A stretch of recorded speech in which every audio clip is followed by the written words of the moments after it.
নীলফামারীর বাইপাস সড়ক যেন মৃত্যুভান। শহরের কালীতলা থেকে নটখানা পর্যন্ত 7.5 কিলোমিটার বাইপাস সড়কে বাঁক রয়েছে অন্তত 20 থেকে 25টি। এতে চালকদের ভোগান্তির পাশাপাশি প্রায় বিকল হচ্ছে যানবাহন, ঘটছে দুর্ঘটনা। ভোগান্তির শেষ নেই যাত্রীদের। এতে ক্ষতিগ্রস্ত হচ্ছে নীলফামারীর অর্থনীতি। নীলফামারী থেকে মাহবুবার রহমান মনির প্রতিবেদন। যানজটের ভোগান্তি কমাতে নীলফামারীতে বাইপাস সড়ক নির্মাণ হলেও সেটি হয়ে উঠেছে এখন গলার কাটা।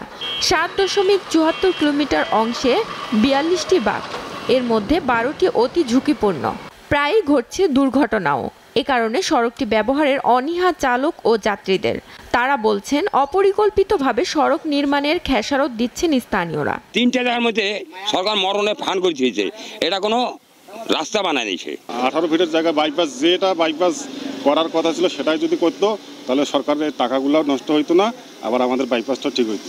অনেকগুলো বাঁক থাকায় সড়কটিতে ভারী যানবাহন নিয়ে যেতে চান না চালকরা। তাদের দাবি অতিরিক্ত বাঁকের কারণে প্রায় ঘটেছে দুর্ঘটনা। ওই ভোরবেলা যাচ্ছিলাম তো সিঙ্গেলের চাপা রাস্তা, একটা কাঠের গাড়ি চাপ দিয়ে হয়ে গেছে।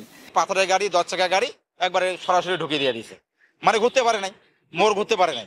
নতুন করে সড়ক নির্মাণের গুরুত্ব দিচ্ছেন সড়ক ও জনপথ বিভাগ।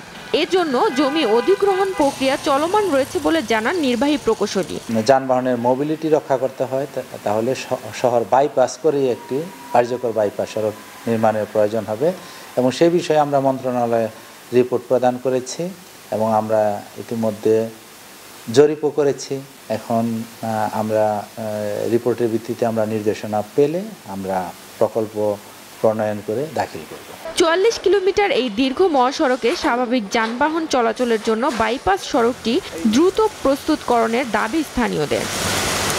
SATV news desk.